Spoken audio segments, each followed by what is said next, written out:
Alright, this is going to be the review of the 5400 Massey Ferguson. Just as a quick update before I start on that, I did replace the hose. It has a suction line on it now that is a coiled suction line, so I did get that on. But that pump, if you buy one from Tractor Supply with a 6-bolt design, has enough pressure, it will suck a regular water hose too, so you have to change out to the suction lines. I know Spring Hollow just bought one just like that, and if he's watching, you may want to look into that if you haven't already. So just as a quick update, I did get that done. So but with this tractor, this thing has been bulletproof. The only thing I've ever had to do to this tractor is I replaced the PTO shaft seal. That's it. It has 2,200 hours on it, which ain't many hours, but the story of this tractor, we bought it used. It had 200 hours on it, and the guy that had it was in I guess the logging business or something, and when he bought it, the tractor was fully narrowed in, and he had went bush hogging in a big ditch or something one day, and he laid it over on its side just gently, but not fully turned over, just on its side, and he cracked the fender and done this damage to it down the side. But other than that, that is all it's ever, any damage that's ever been done to it. But this thing has run perfect ever since we bought it, and I widened it out fully. The tires, I love these Michelin tires that come on these tractors. These are the original tires. This tractor does get a lot of road travel time on it. They are good tires. I cannot complain about them. I've heard a lot of people say they have issues with these dry rotting, and this is a 2008 model, and I ain't got any, so I don't know. I haven't had any issues with it here, but it has the heavy front end. It's cast. I mean, this tractor is built extremely heavy. I've had reps tell me that they built these too heavy and the power to weight ratio was off, and that is when they went to the 5600, they lightened them up just a little bit to make the power to weight ratio better. And I will attest to that. When you're going uphill with one of these, it does have issues because this tractor is built so heavy. This tractor weighs somewhere over 10,000 pound range, and it is a 5445. I've never told that before. I call it the little engine that could, but it works all day long. I give it grief with everything, and it just keeps going. Better than that one. But other than the PTO shield, we have not had any issues with this tractor. One of the complaints I have is the toolbox is crap. I didn't like it because it's busted out at the bottom on these things. They were built cheap. I've got to get another one of those, and I didn't like the fact that the hood doesn't fold up on this particular model. Now the next model after this one they went to making those was a 56, and they put the fold up hoods on them. But that is one thing I did not like. It has the Perkins engine. It has been perfect. We have several Perkins engines on our farm, and they are probably the best. And let's see what else. Another thing that happened to this tractor before we owned it was this. It got this skint mark somehow. I don't know how they done it. Whoever had this thing before was rough on it, and they tore the steps off. And it had steps on it because, I mean, you can see the mounting plate, it's bent. So down here is your transmission filters, and this canister is one of your big hydraulic filters. There's another one in this one, and then you have that one there. I love the Dynashift transmission. It is the best thing we've ever had on this farm. It has been bulletproof, and it is so comfortable to use. But let's see, 3-point hitch linkage. It has these adjustable links. Just pull these pins out, and see, it'll slide, and you just screw these out just like your center link and turn them. and you can adjust it that way just by your tension. And then whenever you get it set, the bolt hole will line up wherever you're at, because it pushes pressure against the back there to set it. And ain't none of this, when you pick it up, the stupid thing comes loose and crap like the McCormick and everything else. Once it's set, it's set, and it's the way it should be. It has the adjustable links on the back for the up and down both sides. It has the heavy cylinders on it. It has a full steel cage PTO. I love this. It does not flop. It won't move. I put one of those, the center link, on the 4610 and made it myself because I like this one so much. Trying to think. Has a heavy rear end. I mean, it's just, this whole tractor is just extremely heavy for its size.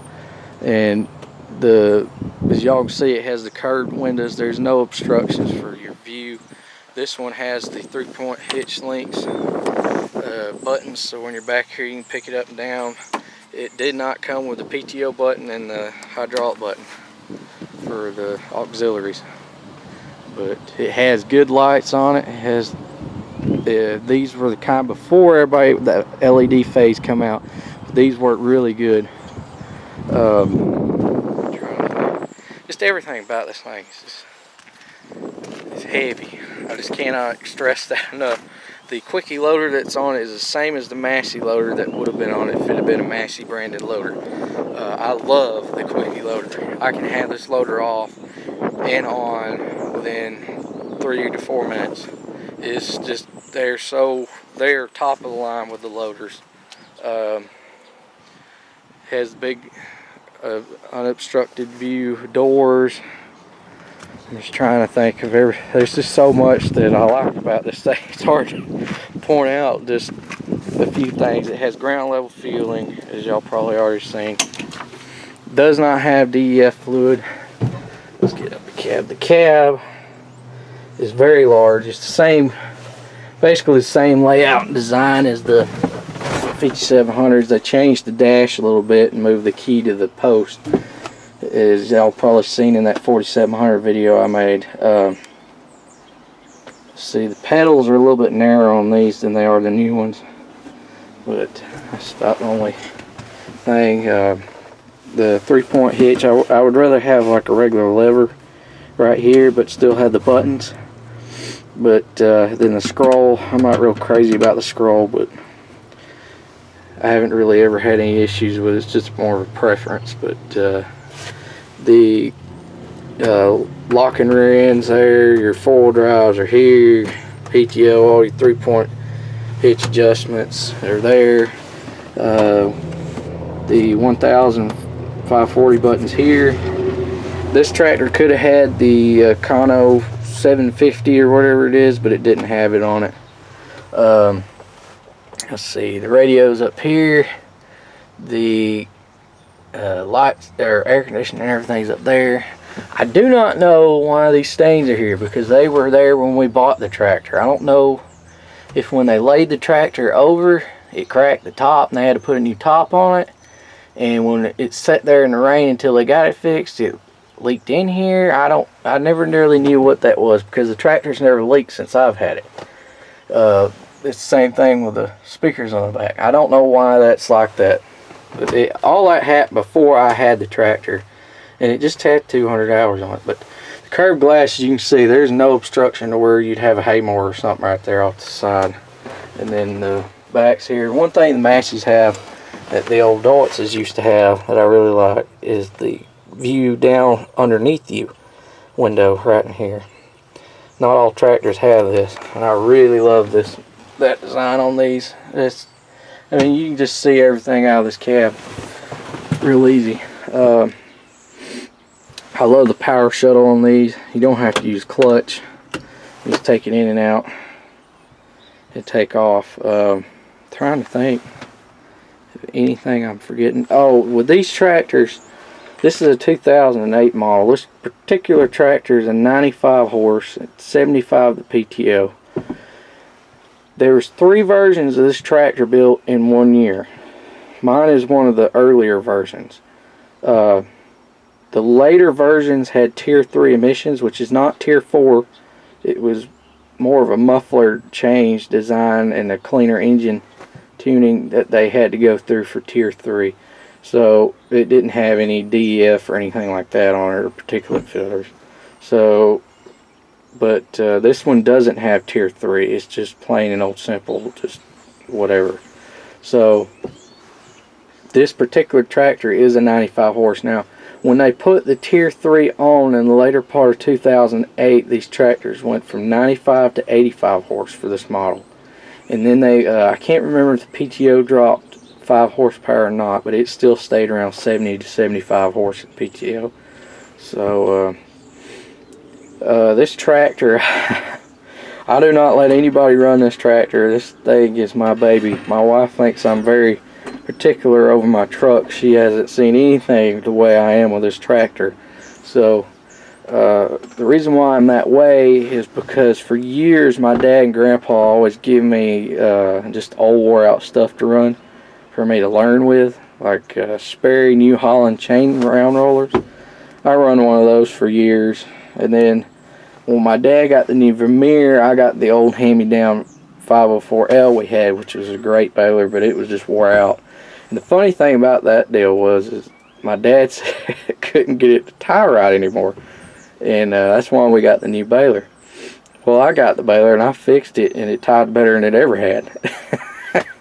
So I will run the crap out of it for a while, but I just had old hand-me-down stuff, so I'm extremely particular and protective over this tractor and that baler.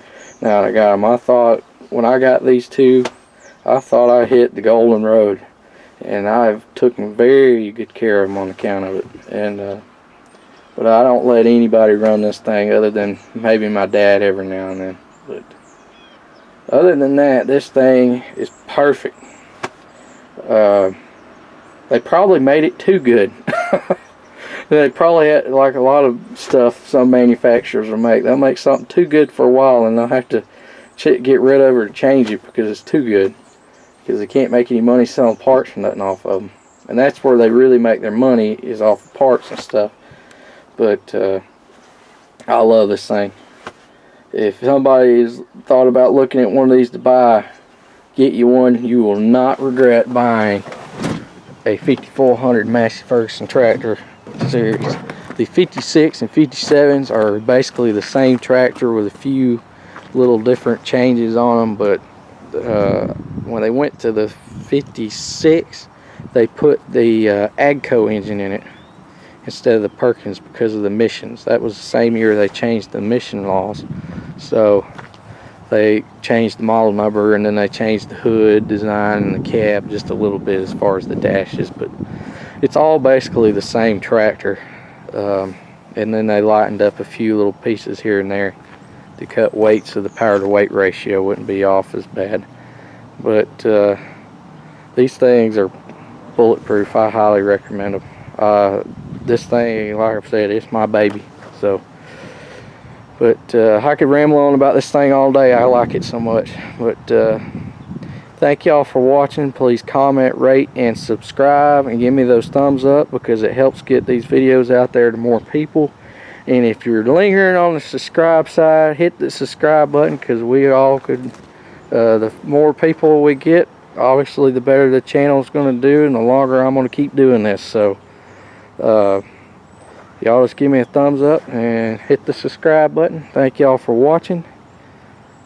Have a good one. The next video will probably be the Klaus 360 review. It has 12 going on 13,000 rolls on it, so somewhere in that area. But I'll go over that. I know there's no videos at all on YouTube hardly about those balers with in-depth look at different things, so I will do those. But see y'all later.